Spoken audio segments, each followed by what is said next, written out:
మాజీ మంత్రి ముఖేష్ గౌడ్ తనయుడు విక్రమ్ ఇంట్లో కాల్పుల ఘటనపై మిస్టరీ వీడుతున్నట్టుగా కనిపిస్తోంది.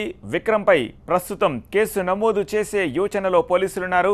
షిఫాలీకి కూడా 41 సిఆర్పిసి కింద నోటీసులు ఇవ్వనున్నారు పోలీసులు. షిఫాలీ స్టేట్మెంట్ ఆధారంగా వెపన్ ఆచూకీ కనుక్కున్నామంటున్నారు.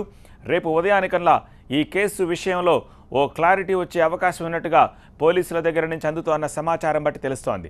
విక్రమ్పై గుర్తు తెలియని వ్యక్తులు కాల్పులు జరిపారా? హత్యాయత్నం నిజమైతే స్పాట్లో రక్తపు మరకలు ఎవరు ఎందుకు తుడి చేశారు? శుక్రవారం తెల్లవారుజాము దాకా విక్రమ్ ఎక్కడికి వెళ్ళాడు? తన ఇంట్లోకి వచ్చాకే ఫైరింగ్ ఎందుకు జరిగింది? ఇక కాల్పులకు కారణమైన తుపాకీ ఎక్కడుంది? ఎవరు దాచారు?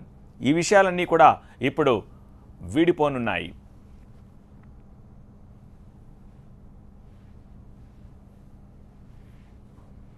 దీనికి సంబంధించి పూర్తి సమాచారం మా ప్రతినిధి విజయ్ అందిస్తారు. విజయ్, విక్రమ్ గౌడ్ కేసుకు సంబంధించి ఇప్పటికే దాదాపు ఈ రోజు అంతా కూడా ఇన్వెస్టిగేషన్ లో భాగంగా పోలీసులు అంతా కూడా కొంత సబ్స్టాన్షియల్ ఎవిడెన్స్ అంతా కూడా సేకరించే పనిలో పోలీసులు అంతా నిమగ్నమయ్యారు. దాంట్లో భాగంగానే వెపన్ ఎక్కడ ఉంది, ఇప్పటికే విక్రమ్ గౌడ్ స్టేట్మెంట్ తో పాటుగా షిఫాలీ స్టేట్మెంట్ కూడా రికార్డ్ చేసిన పోలీసులకు కొంత అనుమానాలు కలుగుతున్నాయి. వాళ్ళిద్దరు స్టేట్మెంట్లు కొంత కాంట్రడిక్షన్ గా ఉన్నాయి. ఇద్దరు చెప్పే కారణాలు కూడా కొంత డిఫరెంట్ గా ఉన్నాయి.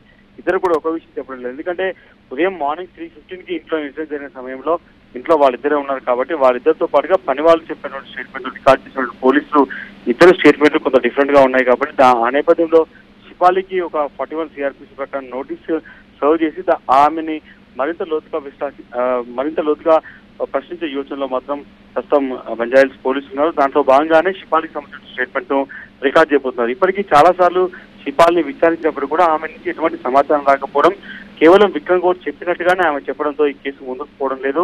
నిజంగానే ఒకవేళ షిఫాలీకి సంబంధించినటువంటి స్టేట్మెంట్ పూర్తి స్థాయిలో రికార్డ్ చేసిన తర్వాత ఆమె చెప్పే దాంట్లో కొంత క్లారిటీ వస్తే ఈ కేసులో చిక్కుముడి వీడే అవకాశం అయితే కనిపిస్తుంది. దాదాపు 2 రోజులు కూడా బంజారాహిల్స్ తో పాటుగా వెస్ట్ డీసీపీ సైతం చాలా సార్లు విక్రమ్ గౌడ్ తో పాటుగా ఆయన భార్యని కూడా విచారించారు. చాలా సార్లు విచారించినప్పుడు కూడా వాళ్ళ దగ్గర నుంచి ఎటువంటి సమాచారం రాలేదు కాబట్టి 41 సిఆర్పిసి ప్రకారం నోటీస్ ఇచ్చిన తర్వాత ఈ కేసులో కొంత విలువైన సమాచారాన్ని షిఫాలీ నుంచి రాబట్టే అవకాశం అయితే కనిపిస్తుంది. రేపు ఉదయం కల్లా ఎంటైర్ విక్రమ్ గౌడ్ కేసుకు సంబంధించిన వ్యవహారంలో పోలీసులు ఒక క్లారిటీకి వచ్చే అవకాశం కనిపిస్తుంది.